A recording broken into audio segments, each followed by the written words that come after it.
c'est devenu maintenant les embouteillages un problème récurrent qui mine le quotidien des Congolais.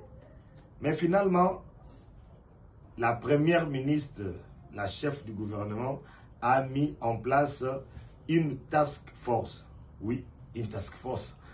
Pour faire quoi? On ne sait pas. Est-ce que ça va ressembler à ce qu'on a vécu du temps de Jean-Pierre Bemba en tant que ministre des Transports, où il a créé des voies alternées? Mais la première des causes des embouteillages à Kinshasa, c'est l'absence de l'autorité de l'État. Ah, là, on va me dire que Maître John, vous en faites un peu de trop. Mais oui, c'est cela la première des raisons. Parce qu'on peut dire mauvais état des véhicules, mauvais état des routes, mauvaise appréciation des chauffeurs. Oui, mais les embouteillages à Kinshasa n'ont qu'une seule cause.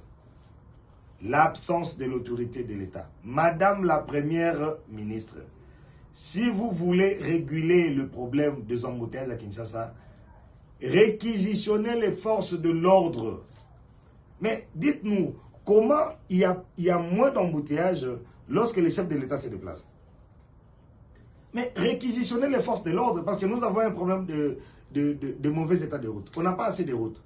Mais il y a quand même des embouteillages. Mais lorsque vous arrivez, j'étais avec mon frère Paul Njoniasi, nous parcourions encore quelques artères de la République démocratique du Congo. Nous nous sommes rendus à l'évidence avec lui. Il doutait de moi, je lui ai dit. Le problème des embouteillages de Kinshasa, c'est le manque de la présence policière dans les artères de la République démocratique du Congo. Ah oui. C'est ça la vraie raison. Et si on veut vraiment réguler le problème des embouteillages en République démocratique du Congo, la solution elle est simple. Réquisitionner les forces de l'ordre. Ça se passe même dans les grandes démocraties. On réquisitionne lorsqu'il y a importance ou lorsqu'il y a urgence. Peu importe le Congolais, nous n'avons pas la culture de l'ordre. C'est encore un chemin à parcourir. Mais, comme c'était dans l'état de nature, si vous voulez réguler le comportement de celui qui veut tout faire, il faut les lui imposer. Madame la Première ministre, ma soeur, vous n'avez pas deux solutions. Réquisitionner les forces de l'ordre et les embouteillages vont finir à la République démocratique du Congo. Surtout à Kinshasa.